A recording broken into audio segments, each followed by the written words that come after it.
Fala pessoal, sejam todos bem-vindos a mais um vídeo, o último vídeo de análise das quartas de final, o último jogo que é entre França e Inglaterra, Inglaterra e França, esse confronto que marca talvez o confronto mais esperado dessa fase, né? Obviamente a gente está no Brasil e o confronto do Brasil é o mais esperado aqui, mas para o mundo inteiro, olhando independente das seleções e das torcidas, talvez esse confronto entre França e Inglaterra seja de fato mais esperado, até pelo que as duas estão jogando, tá?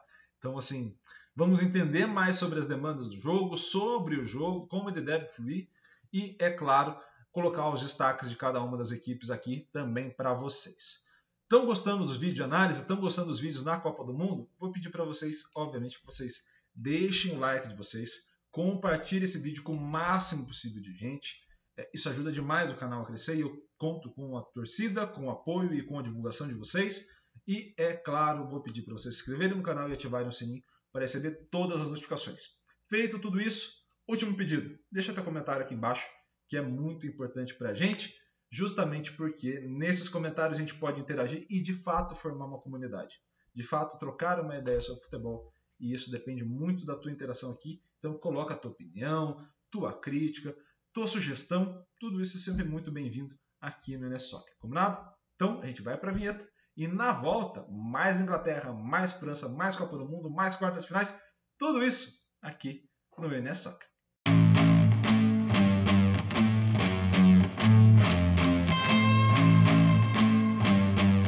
De volta, pessoal! De volta já com análise, associação, aí em cima, esse gráfico que vocês já estão acostumados a ver, e a gente vai falar um pouquinho sobre ele. A gente já falou isso sobre os últimos 3 jogos, né? Mas é sempre bom ressaltar aonde a gente tem que dar maior atenção nesse momento da competição para entender as estatísticas, para entender o momento do jogo. Então, vamos ao gráfico. Na parte azul, você tem os dados até a fase de grupos. Na parte laranja, você tem os dados até a fase eliminatória, até as oitavas de final. Tá bom? O que modificou entre uma fase e outra? Né? Que a gente já falava isso lá nas oitavas. Né? A gente tem uma manutenção na importância de converter chute em gol. A gente tem uma manutenção nesse sentido. E, é claro, a gente tem uma melhora nos dados de finalização. Então, chute dentro e fora da área, que eram negativos, começam a diminuir essa negatividade. Né? Você tem mais gente acertando mais chute. E aí o grau de influência desses dados começam a fazer com que esse índice vá subindo. Né?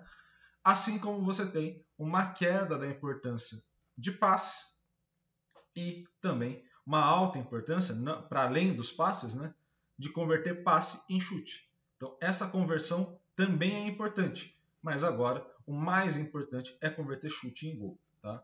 Olhando para os dados de defesa, a gente tem ainda uma melhora na questão do desarme, como uma característica positiva, e muito ligado também à questão do bloqueio ser uma característica positiva, ou seja, você evitar que o adversário finalize em gol, isso é uma questão muito boa. E, é claro, assim que ele finalizar em gol, o teu goleiro evitar que o gol aconteça. Tá? Então, você tem ali, isso é meio importante, isso vai ser importante sempre. Então, é um cenário mais característico. Você ainda tem, por fim, uma melhora nessa recuperação por ação. O que isso vai querer dizer para o jogo? Você tem uma característica de, ao adversário ter a bola, você evitar que ele faça muitas ações. Portugal faz muito bem isso, o Brasil faz muito bem isso. Você ter esse cenário. Iago, então recuperar a bola muito rápido é muito importante, né? Sim. Só isso é importante? Não. Aí entram os outros dados. Qual equipe vai ser importante? Qual equipe vai caracterizar, por exemplo, recuperar essa bola de forma rápida e ter menos passes e conseguir converter em gol, né? Chutes e depois converter em gol? A equipe do Brasil, a equipe de Portugal. Quais equipes vão conseguir fazer essa recuperação muito rápida, mas vão ter dificuldade nessas outras? A Espanha, por exemplo, ao longo dessa competição, né? Você tem na Espanha, por exemplo, uma rápida recuperação da posse, mas você precisa tocar muito passe, tem pouco chute, e isso vai dificultando a equipe. Então, a gente observa nesses cenários, né, esses cenários que a gente caracterizou, a gente observa automaticamente, a gente tem essa característica de entender o que de fato é importante para o jogo e entender como essas demandas vão modificando ao longo da competição. Percebam como já não é mais a mesma competição. E aí, ao longo dessas quartas, quando a gente olhar os dados para a semifinal, também não vai ser mais o mesmo. Também vai modificar. Quando a gente olhar para a final, também vai ter pequenas modificações. Claro, vão ter menos jogos, o grau de influência nos dados é um pouquinho mais restrito. Mas percebam como a gente já vai modificando a característica, mesmo com poucos jogos comparados à fase de grupo, porque vai modificando a importância dentro da competição. Olhando para o confronto de agora, né? Para o confronto entre França e Inglaterra. E vamos começar pelo aquilo que eu gosto, né, de começar, que é a questão dos passes. Olhando a parte aqui de baixo do gráfico, na parte de passe, você tem uma Inglaterra com mais passes na defesa e uma França com mais passes no ataque. O que isso vai caracterizar para a gente poder observar? Uma questão muito importante que a França é mais rápida na construção desse ataque, né? A França ela vai progredir mais rápido para o campo de ataque, e ali no campo de ataque é onde ela vai trocar essas passes. A seleção da Inglaterra, como tem 3 zagueiros, e aí você tem uma dificuldade de saída de posse de bola ali muito grande, né? Muito grande por conta desse esquema, você fica com... Basicamente, deixa eu até colocar na minha tela aqui para facilitar a visualização. Você fica com um jogador, quando você joga, por exemplo, que nem com 2 zagueiros, você fica com um goleiro, mais os 2 zagueiros formando o primeiro triângulo de saída de jogo ali. E aí você desce geralmente um meia para fazer o volante e você forma um segundo triângulo ali no meio campo. Quando você tem 3 zagueiros, você tem nesses zagueiros aqui o primeiro triângulo. Então você fecha a linha de passe em relação ao goleiro.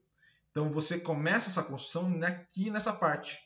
E ao colocar os pontas aqui, colocar os pontas e o meio, você vai conseguir construir uma relação de triângulo entre eles. Então você vai precisar rodar muito essa bola entre os defensores para conseguir construir essa jogada. A seleção da França vai conseguir construir mais facilmente essa jogada, e aí você sai mais rápido dessa zona, né, desse setor, e vai caminhar mais rápido para o ataque. Também se você tiver efetividade, obviamente. Tá?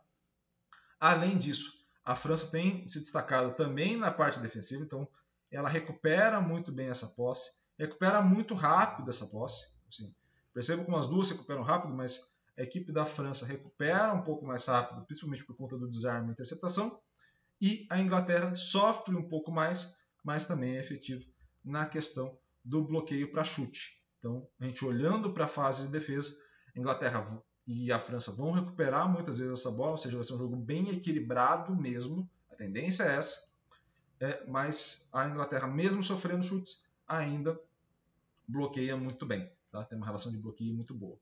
Ambas têm uma dificuldade na questão da defesa em relação a chute, então esse é um cenário muito difícil, mas percebam, nesse cenário todo que a gente construiu, onde vai estar a vantagem da França?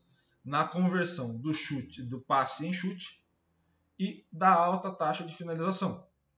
Então, esses são os pontos favoráveis à França, que vai finalizar mais e que vai conseguir converter os passes em chute muito mais do que a equipe da Inglaterra.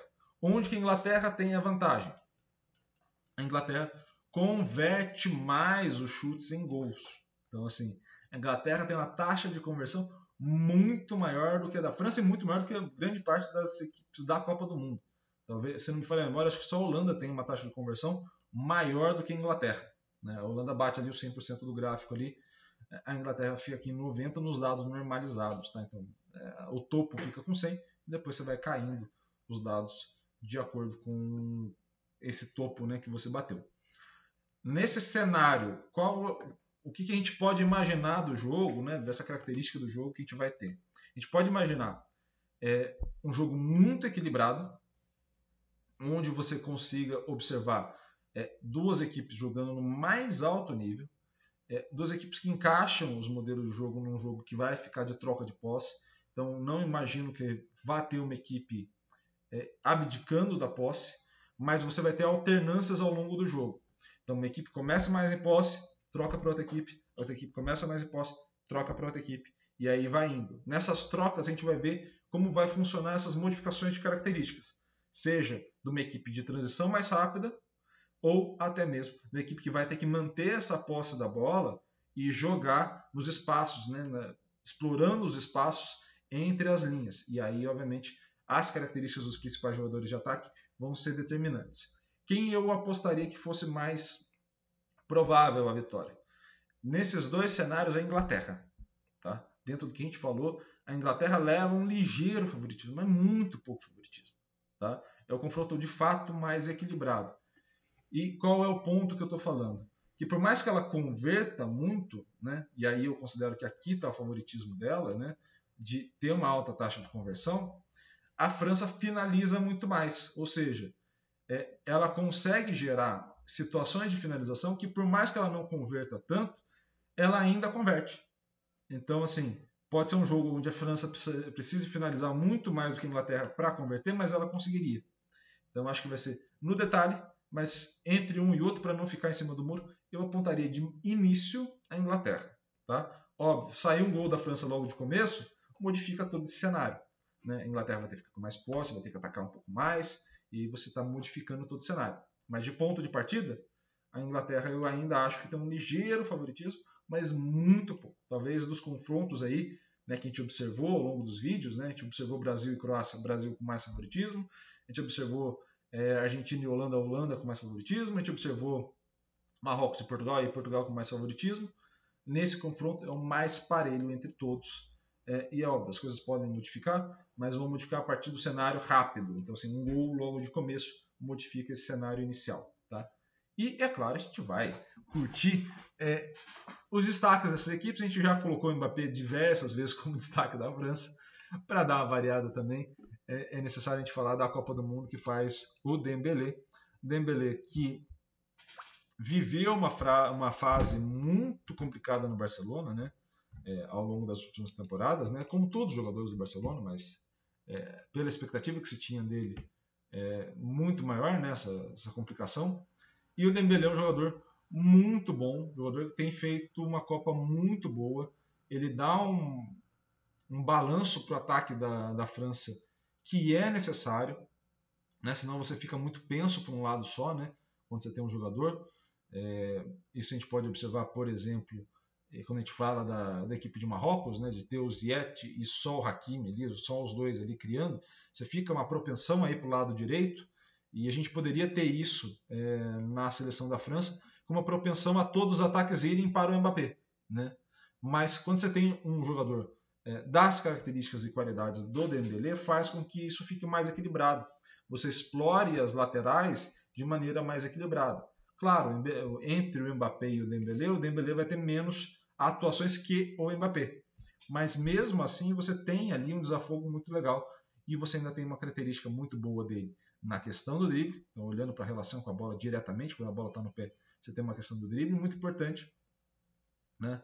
E tem também essa questão da velocidade. Então ele conseguir conduzir essa bola em velocidade, uma mudança de direção muito bacana, o que permite a ele surpreender o adversário e, é claro, provocar ações que vão beneficiar a equipe. Né? Um jogador que cresceu muito, veio evoluindo muito e faz uma grande Copa do Mundo, apesar de ele não vai ser os destaques numéricos. Né? Então, assim, ele não vai ser o cara de fazer muitos gols, ele não vai ser o cara de grande parte das assistências, mas ele vai ajudar demais a construir essa relação com a França, além dos jogadores ali de meio e ataque da França ser um dos que mais voltam. Né? Você está falando do Griezmann, que não volta muito, Giroud não volta muito, o Mbappé não volta muito, ele volta um pouco mais e também auxilia nesse sentido. Então a gente está falando de um jogador que vem evoluindo, que faz uma grande Copa do Mundo e que pode ser um diferencial para essa equipe na França, principalmente agora que o Mbappé começa, obviamente já era visado, mas faz uma grande Copa e vai ser cada vez mais visado por conta disso. Então ter outros jogadores que façam diferença também é importantíssimo. E olhando para a equipe da Inglaterra, já vou colocar aqui os destaques para você. Phil Foden, eu não entendi por que ele não saiu como titular nas primeiras partidas. Eu acho ele um jogadoraço, joga muito esse cara. Dessa nova geração, talvez seja o cara que menos vai ser falado, né? Mbappé, Haaland, os próprios jogadores como Vinícius Júnior, né? São jogadores mais com características que a gente observe mais com atenção, né? Que é a questão do drible, ele vai estar mais em highlights, o Vinícius Júnior, o Mbappé, o próprio Haaland. E o Phil Foden é um jogador que eu considero assim, muito bom, mas muito bom. É um jogador excepcional. Dentro do sistema da Inglaterra, é um jogador que dá uma variedade de situações de ataque muito interessante, né? Você tem ali muitas vezes jogadores muito rápidos, né? O Rashford, o Saka, o Sterling, né? Que você tinha na primeira fase também, jogador muito rápido. E no caso, o Phil Foden, além dessa rapidez, além de ser um jogador muito hábil e muito rápido, né? Você ainda tem um jogador de boa finalização e um jogador de alto grau de movimentação, que participa muito da fase ofensiva e da construção. Então ali você desafoga um pouco o Kane nessa questão da construção das jogadas. O Kane, por vezes, principalmente nos primeiros jogos, por mais que a Inglaterra tenha ido bem, o Kane não participou como um finalizador. Ele participou muitas vezes como um cara de meio campo, como um cara que recuava para ajudar na construção. E quando você observa um jogo com o Phil Foden, você já tem um jogador que não vai se apresentar tantas vezes para finalizar, por mais que tenha uma boa finalização, e que vai trocar muitas vezes essa função com o Harry Kane. Então você tem um jogador que pode estar aberto na direita, você tem um jogador que pode auxiliar nessa construção com o Harry Kane, e aí você tem no Saka e nos jogadores de ataque, principalmente ali o Luke Shaw pela esquerda, né, jogadores que vão estar atuando como ponta, essa saída mais rápida. Então você tem uma variação na exploração do espaço que é muito interessante. Ainda mais quando você tem um jogador como o Harry Kane que pode fazer essa variação e ainda tem um grau, uma taxa de conversão de finalização em gols muito alta ao longo da carreira, né? O Harry Kane está ali numa fase muito boa. Então, assim, você olha para essa equipe da Inglaterra e ela tem uma série de peças ali para o ataque muito interessantes. Seja na presença desses dois que começaram, né, começaram as oitavas de final, né, tanto o Phil Foden como o Saka, né, começaram contra Senegal. E você também tem ainda na presença do Rashford, por exemplo, uma modificação de características que podem ser interessantes e, é claro, uma taxa de conversão muito boa com o Harry Kane, que aí esse é único ali na presença de ataque. Né? Por mais que você tenha o Wilson como reserva imediato, o Harry Kane é muito superior. E aí complica mesmo a substituição, mas você tem o Rashford, Saka, Phil Foden, que são jogadores que estão atuando muito bem, que podem, na saída de um pelo outro, ofertar opções para essa equipe. E, é claro, o Phil Foden é um jogador excepcional nisso e vai fazer muita diferença, acredito eu, nesse jogo. Muito do sucesso e dessa criatividade do ataque da Inglaterra vai passar pelo pé dele também. Beleza? Pessoal, essa foi a análise do último jogo das quartas de final. Espero muito que vocês tenham gostado das análises e que vocês tenham gostado até hoje dos vídeos que a gente vem produzindo aqui no canal. Vou pedir novamente a curtida, o comentário, curtida e like é a mesma coisa, né? Curtida, comentário e também o compartilhamento. E, é claro, inscrição no canal e ativar o sininho, porque isso auxilia demais a gente crescer e a produzir cada vez mais conteúdos para vocês. Claro, se vocês estiverem gostando dos conteúdos aqui do NS Soccer. Então, por favor, comentário aqui embaixo também com feedback, além de tudo isso que a gente já vem mostrando e das opiniões que vocês podem dar aqui para a gente crescer essa comunidade. Beleza? Um grande abraço, muito obrigado pela audiência, muito obrigado pelo retorno. Pô, gosto muito de compartilhar esse momento com vocês. Tem sido muito legal passar essa Copa do Mundo com vocês aqui na tela do NS Soccer. E bom jogo, aproveitem o jogo, vai ser um jogaço entre França e Inglaterra. Aproveitem os jogos de hoje, tá bom? Um grande abraço a todos e valeu!